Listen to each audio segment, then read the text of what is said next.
Welcome back. This is Eric Roden, Doctor of Physical Therapy and Neurology Solutions. And today we're going to go over a dynamic Bosu Ball training routine.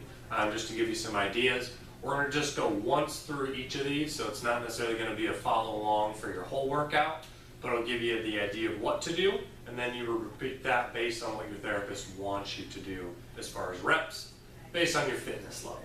So let's begin. The first one's going to be a very simple toe tap, okay? I'm going to come to the side here so you can get a little bit of a better view. Very simply, you're tapping your toe in the middle, and then you're bringing it back down. Tapping your toe, bringing it back down. Now this should be soft. The Bosu Ball will tell if you're cheating or not, because if you're not balanced, you're going to see it indent. So you actually don't want the ball to indent. You just want to tap, bring it down. Tap, bring it down. That can be very challenging. That requires a lot of single leg balance and control, or what we call anticipatory postural control. Can I adjust? I'm anticipating the movement occurring. Can I actually produce it? My brain knows what to do, but can my body actually do what it's told? That's the challenge. So going back and forth nice and easy. Now, common issue that I see with this when people are doing it is when they start hunching over. Very common. So how do you counteract that? A couple different ways. One, you can have your spouse yelling at you, hey, stand up straight. Or take your arms, bring them up overhead. If you do that, if you notice, your whole posterior, your extensor muscle group activates. So arms overhead, and now I'm tapping. That promotes that good posturing the whole time. And so that way we don't hunch over. We want to be able to take these nice steps and stay upright and poised. So the toe tap. Real simple. I normally do that for about a 30-second bout.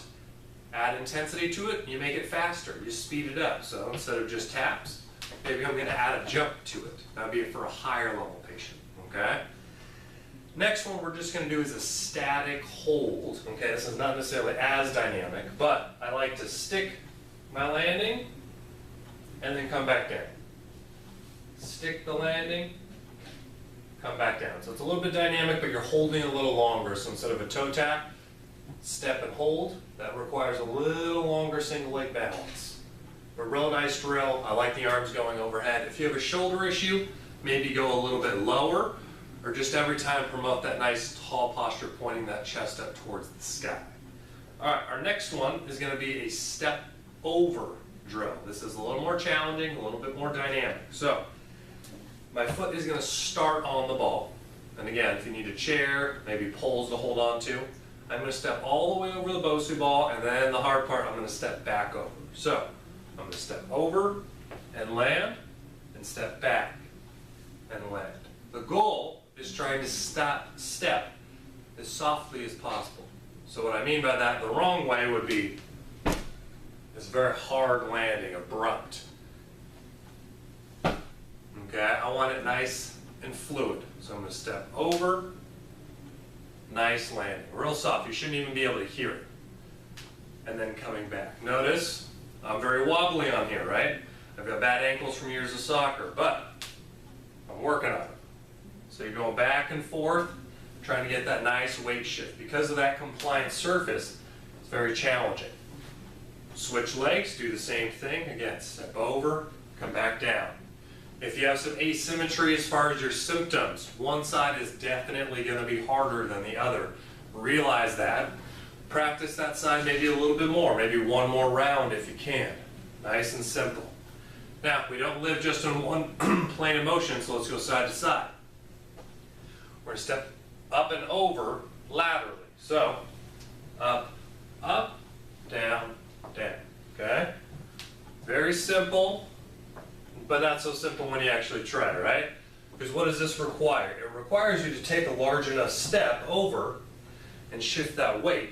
And then when you step down, if you don't step far enough, say here, oh, my foot's on top of it.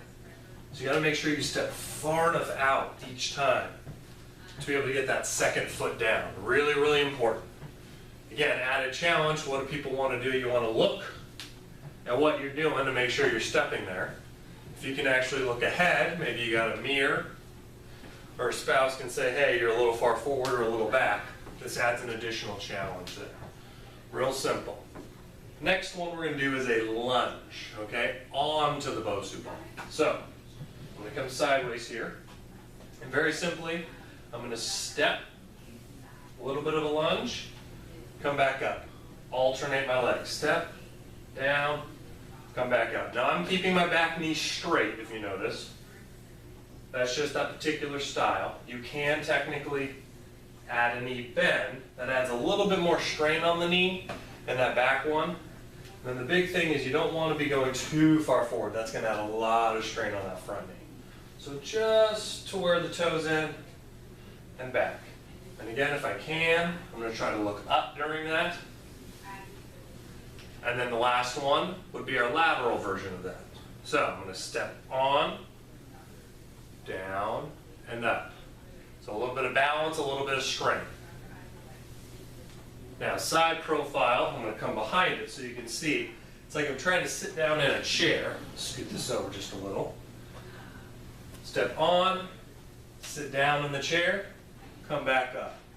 Realize I am hinging forward, but I'm not rounding my back. Step on, go down, come back up. Great, so that is a nice intro to dynamic balance using the Bosu ball. There are hundreds of additional exercises you can do with this. Please seek out your trainers, physical therapists. If you don't have one, come see us. We'll see you next time.